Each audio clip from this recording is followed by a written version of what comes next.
Have you ever had to deal with someone who is underperforming at work? Maybe they're not pulling their weight, maybe they're not clear on what's expected of them, but eventually you start to think maybe you're the problem. Maybe this has something to do with me. This is exactly what I'm going to be talking about today. I'll be talking about the why this happens, how it impacts on you, and what are some specific steps that you can take. You are listening to the Happier at Work podcast, the career and culture podcast for people first leaders. I'm your host, Aoife O'Brien. I'm a career and culture strategist for commercial leaders and teams.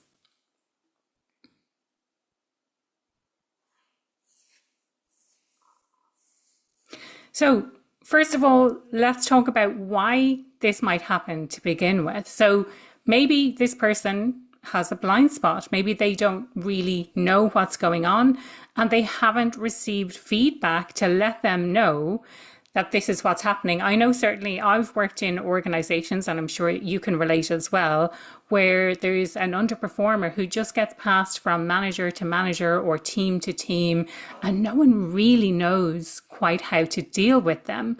And so the issue never gets addressed, or that person has never received the feedback and they're completely oblivious to what's going on. So that's number one, that they could have this blind spot because more than likely, someone has never given them that feedback. Number two, then, is a lack of clarity. So again, I've dealt with this when I have been a manager, a leader of a team. And, when people are not really clear on what is expected of them, and this is something I wish I had known when I was a leader, that sometimes our expectations are not clear. We assume that people know what is expected of them. We assume they know. So one example I have to share is during a team meeting, one of the team members shared something that she thought was absolutely revolutionary. She thought, wow, this is, I have to share this in the team. And all the time I was thinking to myself, but that's actually outlined in your job description. You should be doing this anyway. But it was obvious from what she had said that she didn't know that it was part of her role to be doing that anyway. So I think, not to blame ourselves, but to be really clear when we're setting expectations. Like, this is what is part of your role. This is what it looks like to go above and beyond. Side note, I did a webinar a few weeks ago on exactly this, how to set those really clear expectations and how to look at them at various different levels. So what are our expectations of ourselves? What are our expectations of others? And what are other people's expectations of us as well? Now, the third why around this is feedback aversion. And again, I did a webinar on feedback not too long ago. And it's really, who are those people? And this can be myself as well, depending on the context, that you just get a shiver down your spine when you hear that term feedback. And people have shared with me on that webinar that they don't want to get feedback in case all of their fears come to life. But the beauty about feedback is that when we get feedback, we are aware of something and then we can take action towards solving it. Kind of tied in with that first point about the blind spots. It's so important to seek out that feedback, but it's also really important to share that feedback with people. As Brené Brown says, being clear is kind. If you're withholding feedback because you're afraid of hurting someone's feelings or you want to be the nice person, then you're avoiding these difficult conversations. And it's so important to have those. Think of it as a gift. This is something that may hurt in the moment, but it's something that's going to stand to this person in the long term. So do give that feedback to them. And if you're the kind of person who avoids feedback, try and seek that out, because when you get that feedback, then and only then can you start making action towards making change. Then the fourth aspect is maybe it's something to do with power dynamics or politics.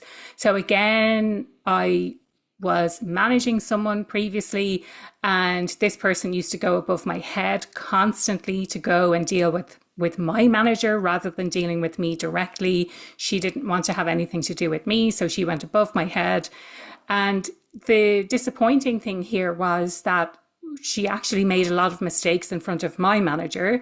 And then my manager fed back to me that I had to feed back to her all of these things that were going wrong, So it was quite a stressful situation that she was going above my head, did not want to deal with me. And then I was the one who had to provide that feedback that she was making all of these horrendous mistakes at work as well. So maybe there's some sort of a power dynamic or some sort of politics going on where the person is not dealing with you directly. Maybe they are a colleague that you have to deal with on a regular basis, but you're not necessarily directly managing them. And so you have, or at least you feel you have, less influence over them and what they get up to on their day-to-day work. So these are some of the reasons why these people can end up being underperformers, or maybe they're simply in the wrong role. So that's, a story, a conversation for a different day. But the impact that it has on us, then, we can feel like we're second guessing ourselves. Maybe we're the ones in the wrong. Maybe you're feeling like you're totally gaslit. Like, am I the one who's actually in the wrong here? Maybe I'm not explaining things correctly. Maybe it's all my fault. And we tend to blame ourselves and second guess ourselves as well. Another impact that can happen here is that we take on additional work. So rather than exposing this person to the wider team or to your manager or to the leaders, you're covering up for the mistakes that they make, or you are taking on additional work, either covering up the mistakes or doing the work that they were too slow to do or that they didn't have time to do, whatever it might be, but you're covering up in some way, which is having a knock-on impact on your health and your own workload as well. And then the other area is that we're avoiding those difficult conversations. And I know certainly I have done this in the past when I worked in corporate, where there's a difficult conversation that needs to be had. You know that it needs to be had, and probably the other person knows that this difficult conversation needs to be had, but you're both avoiding these difficult conversations because you feel like it's too hard. And again, another side note, coincidentally, I did a free webinar on this a few months ago as well, about how to have those difficult conversations. I'm calling them courageous conversations because it takes courage to be able to speak up. It takes courage to be able to have those conversations and to speak what is unspoken, essentially. All the while this is going on, it can be eating away at your confidence. Maybe you're feeling more insecure. Maybe it's impacting on your sense of fairness at work because you're taking on an extra share of the workload, and it has a negative impact then on you and how you're showing up at work. But what can we actually do about it? So first, for me, the first thing with everything is to be aware of it. Are you aware that this is happening? Are you aware why it's happening? If you pick under the surface a little bit, do you understand more about why this is going on? Is it about expectations? Is it about feedback aversion? Is it a blind spot that they have because they haven't received this feedback up to now? Is it genuinely an area of weakness for them? So it's a developmental area rather than an area of strength that they need more, that they need additional support with this as well. So when we reflect on these things, we can think about whether the expectations we've set are really clear and that they're understood. When we're reflecting, we can also think about, well, what are the objective outcomes here? What are some of the KPIs, some of the OKRs that we can measure this person against, and whether or not they have been meeting those specific targets that have been set for them. And those are very objective things that, this is what has been set and you haven't been meeting them, which makes those difficult conversations all the easier. So if you're having those conversations, setting out clear expectations up front, having those measurable outcomes that are objective as well, that you can talk about those things. But also think about, well, what has been the impact on the rest of the team? Has the rest of the team had to cover? Have the clients been impacted by this because the person is not pulling their weight? They're not doing the same level of service as other people, for example.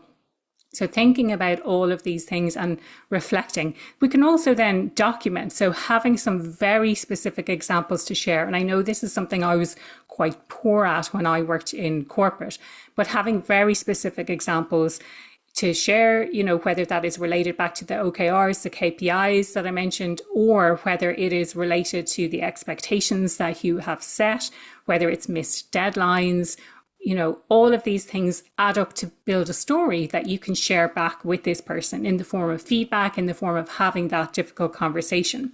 So it forms as evidence, for want of a better word, that you have to say, this is how you're not performing.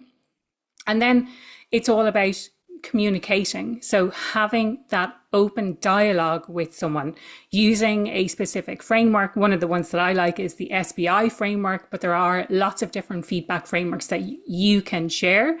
And when delivering feedback, it's most important to focus on I. And, this is what I see. This is my perspective. And this is the impact on me. This is the impact on the team, as opposed to you are a bad person or you are not performing. It's about I. It's always about I and the impact that it is having on the team. When you're communicating with someone as well, this is a really important time to talk about what those shared goals are. And the shared goals may be part of the relationship as well, if you want to think about it like that. So this shared goal is to have an open and honest working relationship with someone. And that's the whole reason that you want to have this conversation with them. And then if that doesn't work, maybe it's time to escalate. Maybe it's time to start setting boundaries and not covering up for their mistakes, saying no where you need to say no, supporting them where you can, but not overextending yourself, but then also escalating it to someone else who could be able to support you with this conversation or to get involved in that. So dealing with underperformers at work, I'd love to know, what has been your experience of doing that? Have you tried any of these techniques before? Do you do something a little bit differently? As I mentioned at the start, this is definitely something I wish I knew when I worked in corporate, because I've dealt with several underperformers, and for me, it was just quite stressful. And you assume sometimes that people know that they're underperforming and that they're just kind of doing it to take the piss a little bit.